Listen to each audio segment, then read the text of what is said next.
Salam. Uzun bir müddətdən sonra qərar aldım ki, artıq YouTube çəkim.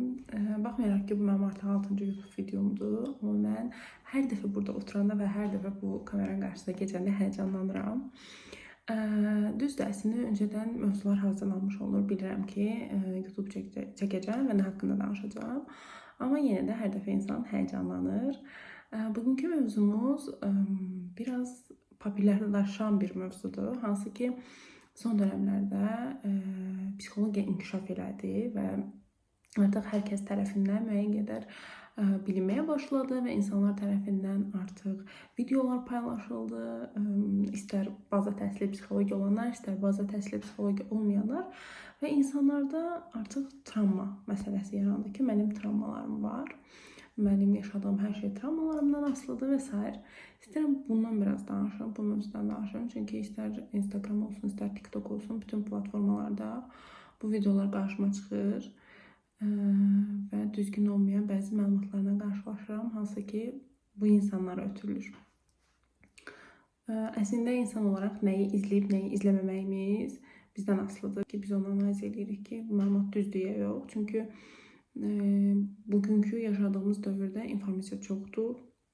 Hər kəs informasiya paylaşır və onu şüurlu şəkildə qəbul etmək bizim beynimiz üçün daha faydalıdır.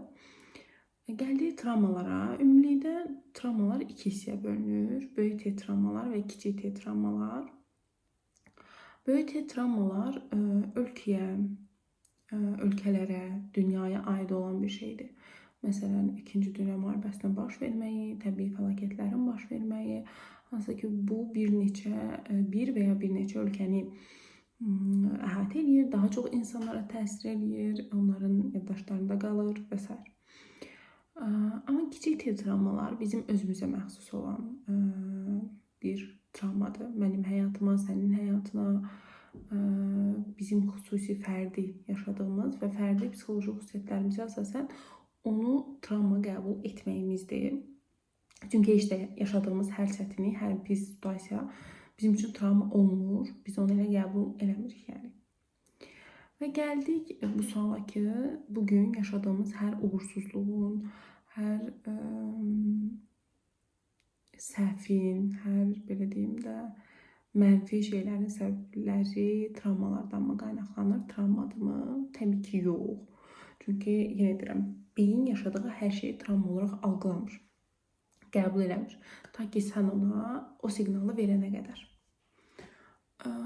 Və bugün əgər, belə deyim də, travma nədir? Keçmişdə yaşanmış bir şeydir ki, sən onu travma olaraq algılamırsan.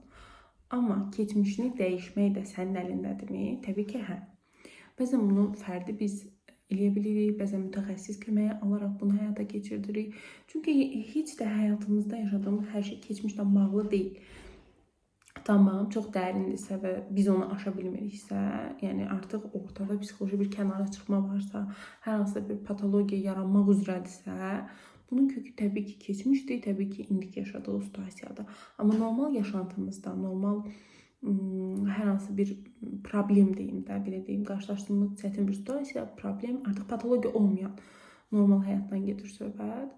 Bir məsələlər varsa və mən bugün uğursuzam, bunu keçmişə bağlayıram, mən bugün bacara bilmirəm, oxuya bilmirəm, bu mənim keçmişdə yaşadığım travmamla bağlıdır deyə bir şey yoxdur. Çünki travma yaşayan adətən, əgər söhbət uşaqlıq travmasından gedirsə, bu sizin uşaq mənliyinizdir, amma bugünkü mən sizin var olan mənliyinizdir və bunu dəyişə bilərikmi? Təbii ki, dəyişə bilərik.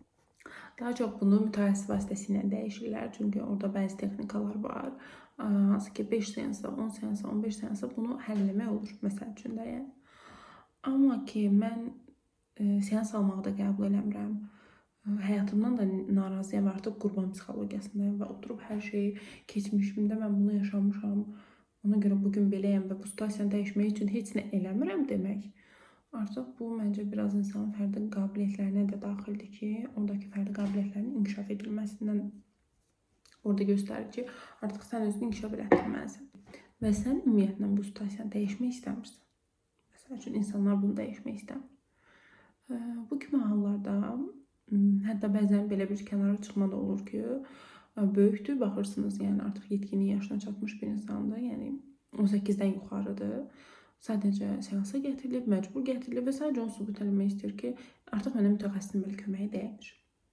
Adam olduğu komfort zonasına o qədər rahatdır ki, o qədər o qurban psixologiyasından o qədər xoşbəxtdir ki, çox qəribə səslənir, fərqindəyəm, amma bu reallıqdır.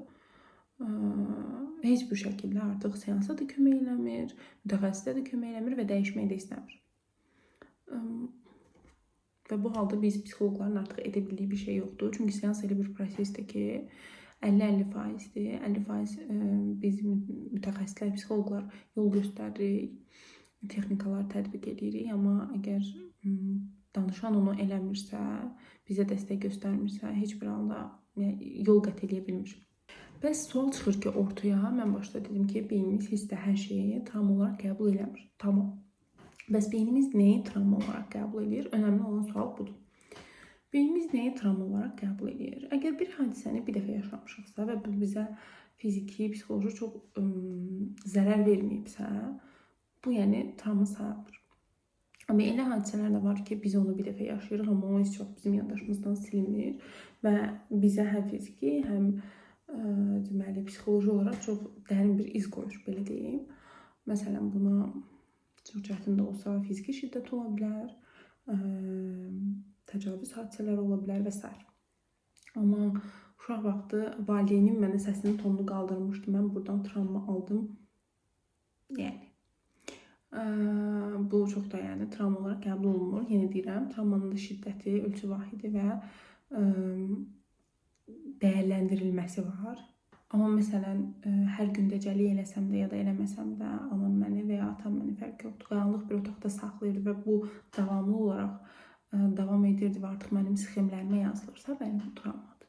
Hansı ki, insana gələcək həyatında da qaranlıqdan qorxma, tək qalmaq qorxusu, ondan sonra fobiyalar, liftə tək minə bilmir, ümumiyyətlə liftə minə bilmir və s. Belə bir qorxular yaradır. Hə, bu artıq travmadır və bunu işləmək lazımdır. Amma çox sadə bir şeyləri böyüdüb mənim travmalarım var. Mən həm heç bir şey eləməyim, həm travmalarım var, qalım komfort zonamda.